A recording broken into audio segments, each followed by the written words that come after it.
before we get into this shit, I'd just like to direct your attention to NordVPN. That's right, I've sold out. If you make your way to 1201beyond.com/DromeVPN, you get 75% off. That's $2.99 a month, people. Why is a VPN important if you follow the sort of content I produce? Region-locked content. A lot of the Z-grade bargain bin trash films that I cover can be hard to find and sometimes even harder to view. Get strapped with a VPN and watch exploitation cinema with ease. That's 1201beyond.com/DromeVPN. All right, let's get on with it.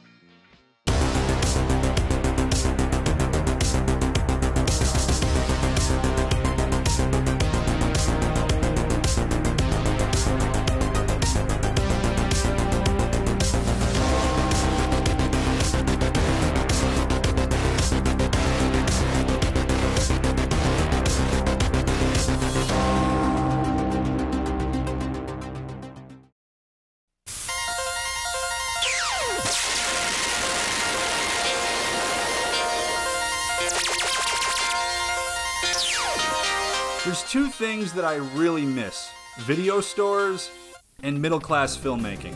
I feel like with the collapse of video stores, we also saw the collapse of middle-class filmmaking.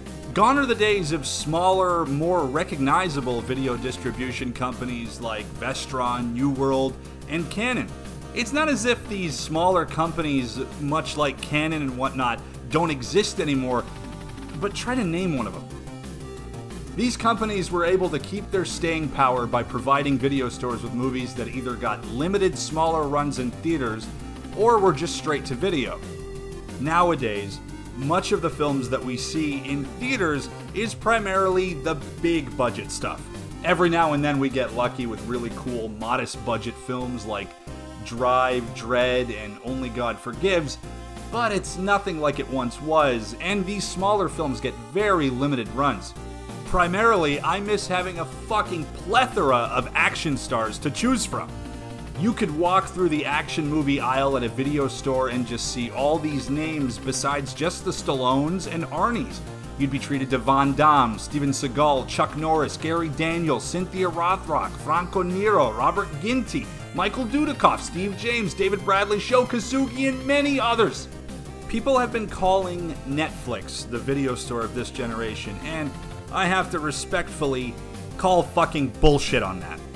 There are some awesome low to mid-budget action movies out there, many of which you're absolutely not going to see on Netflix. You'll get many of the 80s and 90s classics, you'll get a lot of weird new Nick Cage movies, but you're likely not going to be seeing names like Tony Jaa, Scott Adkins, Michael Jai White, Iko Uwais, Iko Uwais, he's awesome. We'll get to him later on. Kane Kosugi, and other badasses that have been appearing in mainly straight-to-video action films like Skin Trade, The Undisputed Films, Blood and Bone, The Raid, that's the one that dude's name that I couldn't pronounce is from, and Ninja 2, Shadow of a Tear. While I'm happy that these movies are out there for me and any other given person to find, but that's also what annoys me about it. We have to find them. You have to follow many of these stars on social media to receive updates on when their next movie is coming out, because obviously they're not going to be promoted by some big company. And honestly, the biggest problem with Netflix isn't even that the selection quality comes and goes, it's what they choose to announce. If it isn't their original content, it's that Friends, Seinfeld, or The Office is coming back, which is really great news for the people that binge watch Friends, Seinfeld, or The Office, which is most people using Netflix these days. But hey, maybe it's a blessing that they're so independent, because maybe that means we're seeing them be as creative as they want to be, rather than being tied down by a Hollywood paint-by-numbers system. I just know that I'm tired of seeing the same guy over and over again that appear to be created in the same pretty boy factory. And if you ask me, they're downright boring most of the time. To finish on a positive note, I strongly suggest that you seek out these films: Triple Threat, Avengement, Accident Man, and The Night Comes for Us.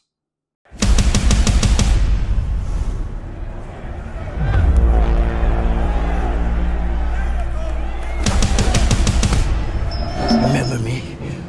All of these feature amazingly choreographed, hard-hitting fight scenes and some of the best motherfuckers in the action biz, such as Tony Jaa, who you should remember from the awesome Ong Bak. Ukay Uwais, who was in one of the best action films in modern time, The Raid. Michael Jai White, who has just always been fucking awesome, from Spawn to Black Dynamite to Blood and Bone. Dude has just always kicked ass. And Scott Adkins, one of the hardest working indie action stars of all time. A Hollywood stuntman that has been climbing the ranks with groundbreaking performances in the undisputed films as Yuri Boyka and the painfully underrated Universal Soldier Day of Reckoning. These guys and more are who you should be following when it comes to the action scene. Not some 6 months in the gym Hollywooder that needs 3 stuntmen for a fistfight.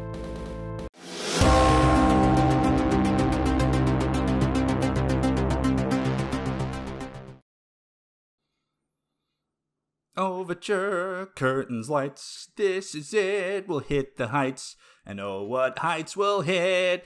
I broke my fucking red light bulb.